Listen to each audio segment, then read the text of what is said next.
जय हिंद। मी बहुजन विकास अभियानचा प्रमुख संजय कुमार। नागलगाव ते शिमताना या शेतकऱ्यांचा शिवरस्ता अडवण्याचे काम देखील शेतकऱ्यांनी केले। शिवरस्त्यामध्ये अतिक्रमण करून त्याला अडथळा निर्माण करण्याचे काम केलं। एवढंच नाही तर उदगीरच्या तहसीलदार साहेबांनी त्याला समज दिली। शिवरस्ता अडवणं हे सर्वांसाठी अत्यंत घातक आहे।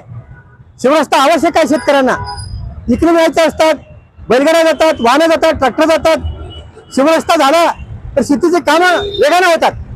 शेतीमध्ये जाण्यासाठी शिवरस्ता आवश्यक आहे असे तहसीलदारांनी समजावून सांगितलं। मात्र त्या ग्रस्ताने तहसीलदारच्या विरोधामध्येच न्यायालयामध्ये स्टे आणण्याचा प्रयत्न केला। मात्र न्याय व्यवस्था ही अत्यंत सूक्ष्म आहे। न्यायालय समजतं कोण काय करतं आणि न्यायालयाने या ग्रस्तांना जवळपास 25,000 रुपयाचा दंड लावण्याचे काम केलं। ही घटना उदगीरमध्ये पहिली असेल, कारण शेतकऱ्यांनी शिवरस्ता आणला म्हणून 25,000 दंड लावणारी ही पहिली उदगीरातली घटना असेल।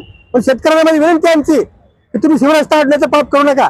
शिवरस्ते होत नाहीत, शासनाच्या पैशातून रस्ते होत आहेत। शिवरस्ता होणे काळाची गरज आहे, शेतकऱ्याच्या हितासाठी आहे आणि ही योजना सर्वांनी व्यवस्थितपणे राबवावी।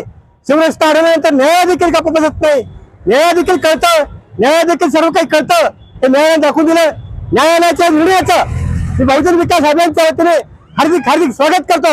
असे निर्णय शेतकऱ्याच्या हिताचे निर्णय आहेत। कोणताही शेतकरी आता रस्ता अडवणार नाही, कारण न्याय देखील तुमच्या या अनाधिक कामाला आळा घालण्याचे काम करतोय हे न्यायालयाने दाखवून दिले। जय हिंद।